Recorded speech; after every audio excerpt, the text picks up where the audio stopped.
Alright, it's time to shift some focus back to this bathroom, even though the downstairs bathroom is still in a state, but the sanding was done recently there and we need to do a little bit more of that sanding on this half. So that's what I'm doing this morning is first cleanup, because we kind of left this just as is when we finished the vanity. So there's quite a bit of trash bags, some plastic, and just other little things that just need to get out of here. Also need to get rid of this guy, so it's in good shape, but we don't want to keep it, so hopefully someone will pick it up for free, and it'll give us some more access to the walls so that we can sand all of this stuff. I also need to patch there and there around the light so that it doesn't look like there's a gaping hole in our ceiling. Getting the clean room prepped, at least blocking off this part so that way if there's any dust that the vacuum doesn't pick up, it doesn't really get over here as much. But got the vacuum in here, got the sander over there.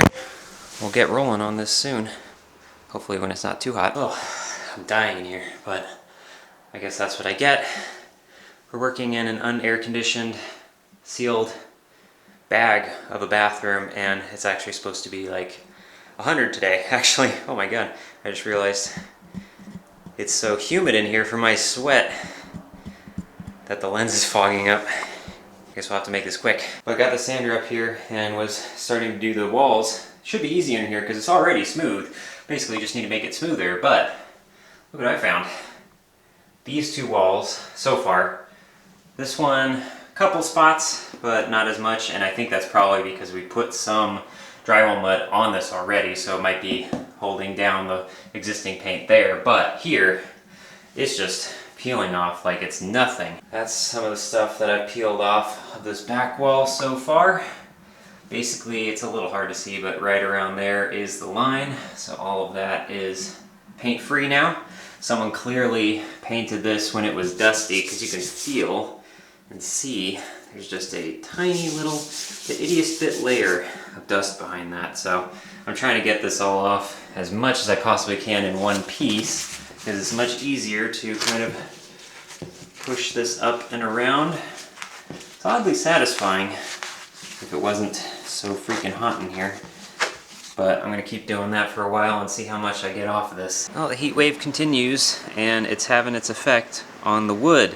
So I think with the heat in here, since we have no AC, it being like 90 in this room right now, it's ridiculous.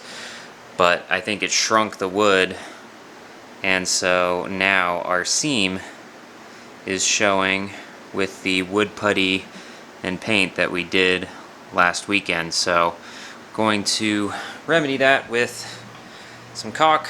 It's flexible, so hopefully it should keep that sealed up, and that way it'll stay sealed when this eventually moves back out, or even more in if it gets even hotter. A little bit of quick housekeeping on projects to be completed. So that being the trim. This is not for the baseboards. This one is actually the casing for the master bath door and the window, so that we can add a little bit of definition to it. But this stuff was sitting in the garage uncut, and these are even longer. These are 17 feet long, so it was really taking up space and barely fit in the garage. So I decided to do some quick measurements, of course adding for some length, just a little bit of buffer room, so that we can get these actually cut to proper length and installed later. So I have all of these cut out, as well as marked on the back whether or not they're the top, bottom, sides of the window and the door. So at least for the time being, we can store them properly. And that way I can get this miter saw back in the garage rather than just sitting on our porch for the last week.